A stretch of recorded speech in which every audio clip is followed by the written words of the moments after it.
Hi everyone, welcome to Telugu stock channel. Past 2 to 3 days నుంచి Nifty అనేది మనకి పడుతూ కనపడుతుంది. కానీ ఇప్పుడు నేను డిస్కస్ చేయబోయే స్టాక్ దాదాపుగా 20% వెరీ షార్ట్ ఫ్యూచర్ లో పెరగడానికి చాలా ఎక్కువ ఛాన్సెస్ ఉన్నాయి. ఎందుకలాగా 20% పెరగడానికి ఛాన్స్ ఉంది అనేది మనం ఈ వీడియోలో చూద్దాం. అయితే నేను ఇప్పుడు డిస్కస్ చేసుకోబోయే కంపెనీ లాస్ట్ ఇయర్ జనవరి 2021లో మనకి ఐపీఓలో లిస్ట్ అవుతూ ఫిబ్రవరి నుంచి ఫస్ట్ మనకి ట్రేడింగ్ స్టాక్ మార్కెట్లో స్టార్ట్ అయింది. అయితే మార్కెట్లో ఈ స్టాక్ యొక్క ఐపీఓ లిస్ట్ అవుతున్నప్పుడు మొత్తం క్యూఐబీస్ 52 టైమ్స్ ఓవర్ సబ్స్క్రైబ్ అయ్యారు. జనరల్గా క్యూఐబీస్ 20-25 టైమ్స్ ఓవర్ సబ్స్క్రైబ్ అయితేనే అది మనం మంచి కంపెనీ అనుకోవచ్చు. బట్ క్యూఐబీస్ ఇక్కడ 52 టైమ్స్ ఓవర్ సబ్స్క్రైబ్ అయ్యారు కాబట్టి ఇది ఫండమెంటల్గా మంచి కంపెనీ అనే మనం అర్థం చేసుకోవచ్చు. అయితే ఇక్కడ రిటైలర్స్ కేవలం 6 టైమ్స్ మాత్రమే మనకి ఓవర్ సబ్స్క్రైబ్ అయ్యారు. యూజువల్గా ఒక మంచి కంపెనీకి retailers more than 20 times over subscribe అవుతారు, కొన్నిసార్లు 100 టైమ్స్ కూడా అవుతూ ఉంటారు. బట్ యాక్చువల్గా ఇక్కడ రిటైల్ పార్టిసిపేషన్ చాలా తక్కువగా రికార్డ్ అవ్వడం వల్ల ఈ స్టాక్ మార్కెట్లో లిస్ట్ అయిన తర్వాత ఒక కంటిన్యూస్ ఫాల్ ఇమ్మీడియట్ గా వచ్చిందనమాట. దాదాపుగా ఈ స్టాక్ 619 రూపీస్ దగ్గర ఫిబ్రవరి 2021లో లిస్ట్ అయిన తర్వాత దాదాపుగా 450 రూపీస్ దాకా పడిపోయింది. అంటే 30% ఫాల్ వచ్చిన తర్వాత మళ్ళీ రికవరీ వచ్చి స్టాక్ ప్రైజెస్ పైకి వెళ్ళడం స్టార్ట్ అవుతూ ఉందన్నమాట.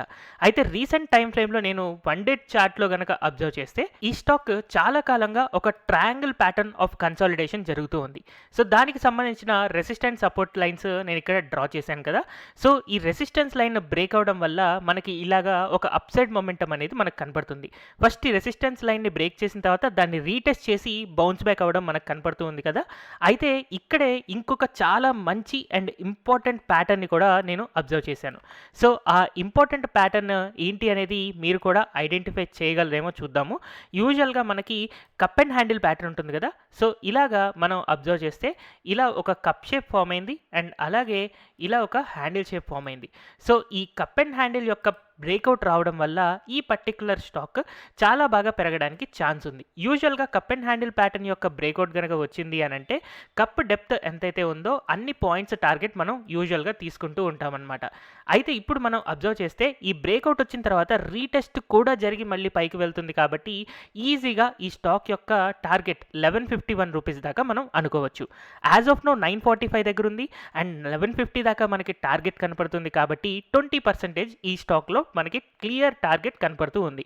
అండ్ ఒకవేళ మనం స్టాప్ లాస్ పెట్టుకోవాలి అని అనుకుంటే అలాంటప్పుడు మనం ఇక్కడ ఒక ట్రెండ్ లైన్ డ్రా చేసుకొని ఈ ట్రెండ్ లైన్ కిందకి గనక ఎప్పుడైనా బ్రేక్అవుట్ అయితే అంటే 818, 820 రీజియన్లో మనం ఈ స్టాక్ నుంచి స్టాప్ లాస్ హిట్ అయితే ఎగ్జిట్ అవ్వచ్చు. అంటే 10% వరకు మనకి స్టాప్ లాస్ కనపడుతుంది అండ్ 20% వరకు టార్గెట్ కనపడుతూ ఉంది. సో ఇలాంటి 1:2 రిస్క్ రివార్డ్ గనక ఎవరికైనా ఫేవరబుల్గా ఉంటుంది ట్రేడ్ చేసుకోవడానికి అని అనుకుంటే వాళ్ళు ఇక్కడ ఈ స్టాక్ని ట్రేడ్ చేసుకోవడానికి ట్రై చేయొచ్చు. అయితే బిఫోర్ దట్ మీకు కూడా తెలిసిన నాలెడ్జ్ని అంతా యూస్ చేసి ఈ స్టాక్ని బై చేయొచ్చా లేదా అని చెప్పి ఒకసారి క్రాస్ చెక్ చేసుకోండి, లేదా మీ ఫినాన్షియల్ అడ్వైజర్ని కన్సల్ట్ చేయండి. అయితే ఈ స్టాక్ని నేను బై చేస్తూ ఉన్నాను అండ్ దీన్ని బై చేయడానికి వెనకాల కొన్ని ఫండమెంటల్ ఫ్యాక్టర్స్ కూడా నేను అబ్జర్వ్ చేశాను. సో ఈ కంపెనీ ఇప్పుడు దాదాపుగా 948 రూపీస్ దగ్గర ట్రేడ్ అవుతూ ఉన్నప్పుడు ఈ కంపెనీ యొక్క ప్రమోటర్ షేర్ హోల్డింగ్ కనుక అబ్జర్వ్ చేస్తే 33% మాత్రమే ఉందన్నమాట. యాక్చువల్గా ఈ కంపెనీ లిస్ట్ అయినప్పుడు 33.7% ఉంది. మెల్లగా వీళ్ళు ప్రమోటర్ హోల్డింగ్ అనేది తగ్గించుకుంటూ ఉన్నారు. సో దీన్ని ఒక స్లైట్ మైనర్ నెగిటివ్ ఫ్యాక్టర్గా చూడొచ్చు. అండ్ ఎఫ్ఐఐస్ దాదాపుగా మనకి 9.49% ఉన్నారు అండ్ డిఐఎస్ దాదాపుగా 36.5% హోల్డింగ్ మనకి ఇక్కడ కనపడుతూ ఉంది. అండ్ రీసెంట్ టైం ఫ్రేమ్లో మనం అబ్జర్వ్ చేసినప్పుడు ఎఫ్ఐఐస్ ఈ స్టాక్ని సెల్ చేస్తూ ఉంటే డిఐఎస్ కంటిన్యూస్గా ఎక్వైర్ చేసుకుంటూ ఉన్నారు. సో ఇప్పటిదాకా మనం డిస్కస్ చేసుకున్న కంపెనీయే హోమ్ ఫస్ట్ ఫినాన్స్ కంపెనీ. ఈ కంపెనీని మనం one of the technology driven housing finance కంపెనీగా అనుకోవచ్చు. జస్ట్ 48 అవర్స్లోనే హోమ్ లోన్ని అప్రూవ్ చేస్తాము అండ్ హ్యాజిల్ ఫ్రీగా చేస్తాము అన్న కాన్సెప్ట్తో హోమ్ ఫస్ట్ ఫినాన్స్ అనేది గ్రో అవుతుంది. ఈ కంపెనీ యొక్క లాస్ట్ క్వార్టర్లీ సేల్స్ మనం అబ్జర్వ్ చేస్తే 2020లో దాదాపుగా 100 crores నుంచి 130 crores మధ్యలో ఉండే ఈ కంపెనీ యొక్క క్వార్టర్లీ సేల్స్ కన్సిస్టెంట్గా గ్రో అవుతూ యాజ్ ఆఫ్ నో 150 నుంచి 160 crores దాకా గ్రో అవుతూ ఉంది. అండ్ ఈ కంపెనీ యొక్క ప్రాఫిట్ అండ్ లాస్ స్టేట్మెంట్స్ మనం ఇయర్లీ కనుక అబ్జర్వ్ చేస్తే కంటిన్యూస్గా ఈ కంపెనీ యొక్క రెవెన్యూస్ అనేవి పెరుగుతూ ఉన్నాయి. At the same same time profits కూడా అంతే కన్సిడరబుల్గా పెరుగుతూ ఉన్నాయి. And going ahead next year 623 crores sales ఎక్స్పెక్టేషన్స్తో and highest ever profits 245 crores profit ఎక్స్పెక్టేషన్స్తో ఈ కంపెనీ అనేది గ్రో అవుతూ ఉంది. సో సేల్స్లో లాస్ట్ 3 years యావరేజ్ మనం కన్సిడర్ చేస్తే 31% సేల్స్ గ్రోత్ మనకు కనబడుతుంది. అండ్ అలాగే ప్రాఫిట్ గ్రోత్ ఎవ్రీ ఇయర్ 60% కనబడుతుంది. అంటే ఇది ఒక high growth company and small కంపెనీగా మనం అనుకోవచ్చు. కానీ ఈ కంపెనీలో నెగిటివ్ ఫ్యాక్టర్స్లో ప్రమోటర్ హోల్డింగ్ తక్కువ ఉండడం అనేది ఒక ఫ్యాక్టర్ అయితే రిటర్న్ ఆన్ ఈక్విటీ కూడా జస్ట్ 11 to 10% మాత్రమే ఉంటుంది. ఎందుకంటే ఈ కంపెనీకి కొంచెం హెవీగా డెట్స్ ఉండడం వల్ల రిటర్న్ ఆన్ ఈక్విటీ ఎక్కువగా గెయిన్ చేయలేకపోతున్నారు. అది కూడా వన్ ఆఫ్ ది నెగిటివ్ ఫ్యాక్టర్గా మనం అనుకోవచ్చు. అందుకనే ఈ స్టాక్ని నేను లాంగ్ టర్మ్ ఇన్వెస్ట్మెంట్ కోసం హోల్డ్ చేసుకోవట్లేదు. జస్ట్ ఒక 10 to 20% ప్రాఫిట్ రాగానే ఎగ్జిట్ అవ్వాలి అన్న ఉద్దేశంతోనే దీన్ని ట్రేడ్ చేస్తూ ఉన్నా. ఎందుకంటే ఈ కంపెనీ యొక్క ఫండమెంటల్స్ అబ్జర్వ్ చేస్తే ఇది బెస్ట్ కంపెనీ అని నాకు అనిపించట్లేదు. మంచి company okay, but best company కాదు.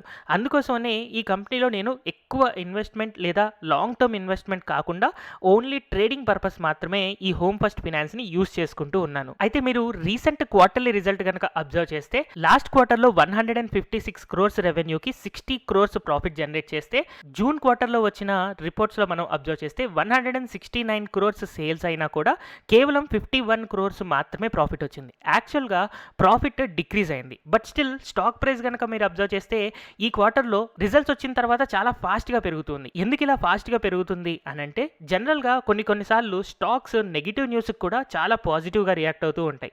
అండ్ కొన్నిసార్లు మనకి తెలియని పాజిటివ్ న్యూస్లు ఇంటర్నల్గా కంపెనీస్లో సర్క్యులేట్ అవుతూ ఉంటాయి అన్నమాట. సో అలాగా ఈ కంపెనీలో ఉన్న పాజిటివ్ న్యూస్ ఇంటర్నల్గా ఉన్నది ఏంటి అంటే ఈ కంపెనీ రీసెంట్గా లాస్ట్ క్వార్టర్లో 18 న్యూ బ్రాంచెస్ ఓపెన్ చేసింది. అలా ఓపెన్ చేయడం ద్వారా దాదాపుగా 240 కంటే ఎక్కువ బ్రాంచెస్ ఇప్పుడు ఈ హోమ్ ఫస్ట్ ఫినాన్స్ కంపెనీస్కి ఉన్నాయన్నమాట. సో లాస్ట్ క్వార్టర్లోనే దాదాపుగా 18 న్యూ బ్రాంచెస్ స్టార్ట్ చేయడం వల్ల పాస్ట్లో దాని స్పెండింగ్స్ ఎక్కువయ్యి ప్రాఫిటబిలిటీ అనేది టెంపరీగా డిక్రీజ్ అయిందే కానీ ఫ్యూచర్లో మళ్ళీ ఇంక్రీజ్ అవ్వడానికి ఛాన్సెస్ ఉన్నాయి. అందుకనే నెగిటివ్ రిజల్ట్స్ వచ్చినా కూడా ఈ స్టాక్ అనేది పాజిటివ్ రియాక్షన్ ఇస్తుంది. ఫ్యూచర్లో మనకి ఎక్కువ సేల్స్ అండ్ ఎక్కువ ప్రాఫిట్స్ జనరేట్ చేయబోతుంది అన్న ఉద్దేశంతో ఈవెన్ దో మనకి నిఫ్టీ నెగిటివ్లో ఉన్న అంటే మెజారిటీ ఆఫ్ ది స్టాక్స్ని ఇప్పుడు ఎఫ్ఐఎస్ అండ్ డిఐఎస్ కొంచెం ప్రాఫిట్ బుకింగ్ చేస్తూ సెల్ చేస్తున్నా కూడా హోమ్ ఫస్ట్ ఫినాన్స్ని మాత్రం ఇంకా యాడ్ చేసుకుంటూనే ఉన్నారు. అండ్ ఈ స్టాక్కి మనం ఇందాక అబ్జర్వ్ చేసినట్టు టెక్నికల్ బ్రేక్అవుట్ అనేది ఇక్కడ క్లియర్గా వచ్చింది. కాబట్టి మనం 820 లేదా 810 రూపీస్ స్టాప్ లాస్తో 1150 వరకు మనం టార్గెట్తో ఈ స్టాక్ని బై చేసుకోవచ్చు. అయితే కొన్నిసార్లు ఎగ్జాక్ట్గా టార్గెట్ మనకి రీచ్ అవుతుంది అనేది ఎప్పుడూ ఉండదు. అందుకని 1080 లేదా 1100 నుంచి మనం మెల్లిగా ప్రాఫిట్ బుకింగ్ అనేది ఈ స్టాక్లో చేసుకుంటూ ఉండొచ్చు. అయితే ఈ వీడియోలో నేను చెప్పిన టెక్నికల్ వ్యూ కానీ లేదా ఫండమెంటల్ వ్యూ కానీ కూడా పూర్తిగా ఎడ్యుకేషనల్ పర్పస్ కోసం మాత్రమే. మీరు దీనిలో ట్రేడ్ చేయాలి అని అనుకుంటే ఖచ్చితంగా మీ ఓన్ అనాలిసిస్ చేసిన తర్వాత కానీ లేదా మీ ఫినాన్షియల్ అడ్వైజర్ని కన్సల్ట్ అయిన తర్వాత మాత్రమే ఇందులో ట్రేడ్ చేయండి. సో ఇలా నా ఎఫర్ట్స్ కనుక మీకు నచ్చినట్టయితే don't forget to like, share and subscribe to Telugu stock channel. And thank you everyone for watching this video.